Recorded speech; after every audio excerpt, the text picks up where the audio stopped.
কানপুরে বাংলাদেশকে clean sweep করলো টিম ইন্ডিয়া। দ্বিতীয় ও তৃতীয় দিন বৃষ্টিতে ভেসে যাওয়ার পর মনে হচ্ছিল এই ম্যাচ ড্র হবে, কিন্তু টিম ইন্ডিয়া তা হতে দেয়নি। কানপুর টেস্টের পঞ্চম দিনে একতরফাভাবে বাংলাদেশকে হারিয়েছে ভারতীয় দল। দ্বিতীয় টেস্ট জিততে টিম ইন্ডিয়ার কাছে মাত্র 95 রানের টার্গেট ছিল, যেটি তারা সহজেই অর্জন করেছে।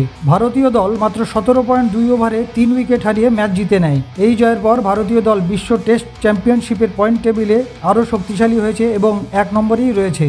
কানপুরের আশ্চর্যজনক ঘটনা হলো, চতুর্থ দিনে ভারতীয় দল প্রথম ইনিংসে বাংলাদেশকে 233 রানে গুটিয়ে দিয়েছে। এরপর চতুর্থ দিনেই টিম ইন্ডিয়া প্রথম ইনিংসে 35 ওভারও ব্যাট করেনি এবং স্কোরবোর্ডে 285 রান করে। পঞ্চম দিনে ভারতীয় বোলাররা বাংলাদেশকে সর্বনাশ করে, বাংলাদেশকে মাত্র 146 রানে আউট করে। তারপর যশস্বী জয়সওয়াল ও কিং কোহলি দুর্দান্ত ব্যাটিং করে ভারতকে জয় এনে দেয়। প্রশ্ন হচ্ছে, কানপুরের জয়ের নায়ক কে?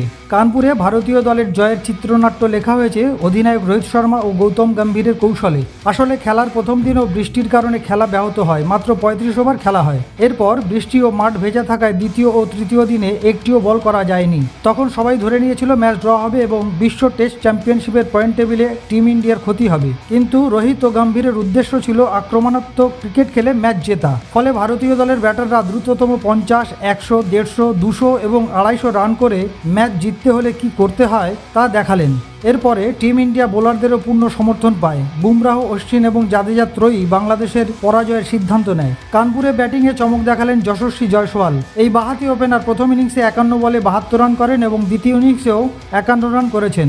এটা স্পষ্ট যে রোহিতের তরুণ ব্রিগেড আশ্চর্যজনক এবং এর ভিত্তিতে ভারতীয় দল কানপুর টেস্ট জিতেছে।